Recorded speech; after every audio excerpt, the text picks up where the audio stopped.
Bonjour à tous. Aujourd'hui, nous suivons l'histoire d'une petite souris rêveuse. Il était une fois une petite souris nommée Léo, qui vivait dans un coin douillet d'une vieille grange au bord d'une forêt bruissante. Chaque nuit, il sortait de son nid, un petit tas de paille bien moelleux, et grimpait sur une botte de foin bancale pour contempler la lune. Elle brillait là-haut, ronde et argentée, comme une perle géante dans un océan d'étoiles. Léo soupirait, les moustaches frémissantes et les yeux pleins de rêves. Oh, comme j'aimerais aller sur la lune.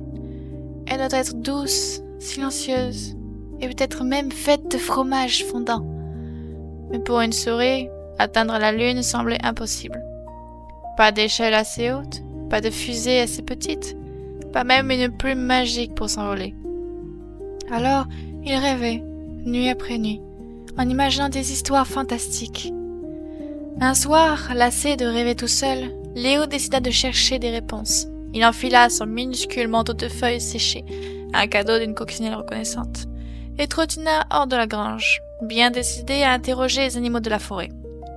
Le vent soufflait doucement, faisant danser les herbes hautes, et la lune éclairait son chemin comme une lanterne géante. D'abord, il rencontra Monsieur Hibou, perché sur une branche tordue, ses plumes ébouriffées par la brise. « Monsieur Hibou, toi qui voles si haut et qui vois tout de là-haut, sais-tu comment je pourrais aller sur la lune ?» Le hibou tourna lentement sa tête ronde, cligna ses grands yeux jaunes et répondit d'une voix grave. « Oh, oh, petite souris, mes ailes me portent au-dessus des arbres, mais la lune est bien trop loin, même pour moi. Je n'ai jamais vu de chemin pour y aller. » Déçu, Léo inclina la tête pour le saluer et continua son chemin, ses petites pattes crissant sur les feuilles mortes. Ensuite, il croisa Dame Grenouille, qui faisait des bonds près d'un ruisseau scintillant. Ses yeux brillaient comme des gouttes d'eau sous la lumière lunaire. « Dame Grenouille, toi qui sautes si bien et si loin, penses-tu que je pourrais bondir jusqu'à la lune ?» La grenouille courrouça joyeusement, un sourire étirant sa bouche verte. « Oh, non, Léo, mes sauts sont puissants, regarde !»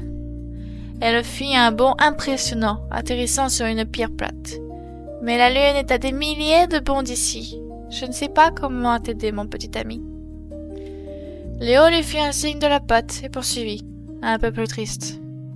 Enfin, il tomba sur Frère Écureuil, qui grimpait à toute vitesse sur un chêne noueux, sa queue touffue battant l'air comme un drapeau. « Frère Écureuil, toi qui escalades les plus grands arbres, peux-tu me dire comment atteindre la lune ?»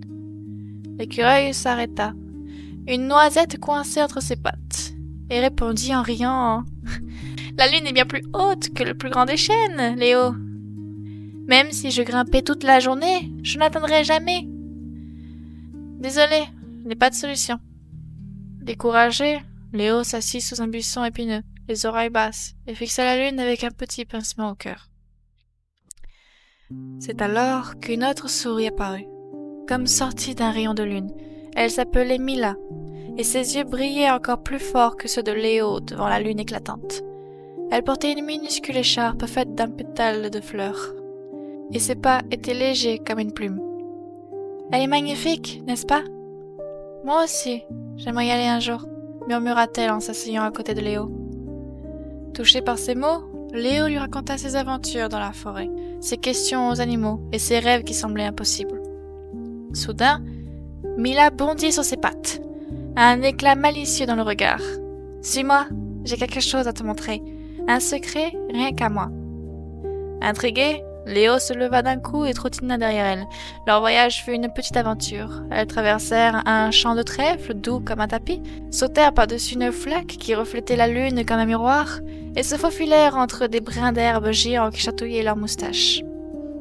Enfin, ils arrivèrent dans une clairière secrète, cachée derrière un rideau de fougères touffues.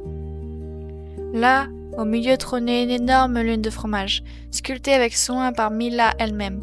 Pour leur petite taille de souris, c'était un chef-d'œuvre doré. Rond comme la vraie lune, avec des creux et des bosses qui imitaient les cratères. « Regarde ce que j'ai fait !» s'exclama Mila, les pattes écartées comme une artiste fière. j'ai trouvé une grosse meule de fromage abandonnée par les humains, et jour après jour, j'ai grignoté et sculpté jusqu'à ce qu'elle devienne notre lune. Si on ne peut pas aller là-haut, on peut avoir la nôtre ici. » Léo ouvrit grand la bouche, émerveillé. Les deux souris grimpèrent sur leur création, leurs petites griffes s'enfonçant dans leur fromage moelleux. Ils croquèrent dedans, et... oh, le goût était encore meilleur que dans leurs rêves les plus fous. Crémeux, fondant, avec une petite pointe salée qui faisait frétiller leurs moustaches. Ils rirent, roulèrent dans les cratères et creusèrent des tunnels comme s'ils exploraient une vraie planète. Sous le ciel étoilé, Léo et Mila s'assirent enfin au sommet de leur lune. Les pattes pleines de miettes et le ventre bien rond. « Tu vois, Léo ?» dit Mila à la bouche pleine. « Parfois, il suffit d'un peu d'imagination pour toucher la lune. » Léo hocha la tête, un grand sourire. « Et d'une amie comme toi, » ajouta-t-il doucement. Et chaque nuit après ça, quand la lune brillait dans le ciel, les deux amis retournaient dans leur clairière secrète et grignotaient un peu plus leur lune de fromage, inventaient des histoires de voyages stellaires et riaient jusqu'à ce que les étoiles commencent à s'éteindre. Pour Léo et Mila, leur lune était bien plus qu'un rêve. C'était un trésor qu'ils avaient créé ensemble, une bouchée à la fois. Si tu as aimé cette petite histoire, n'hésite pas à t'abonner, à liker et donner ton avis en commentaire. On se retrouve pour la prochaine histoire.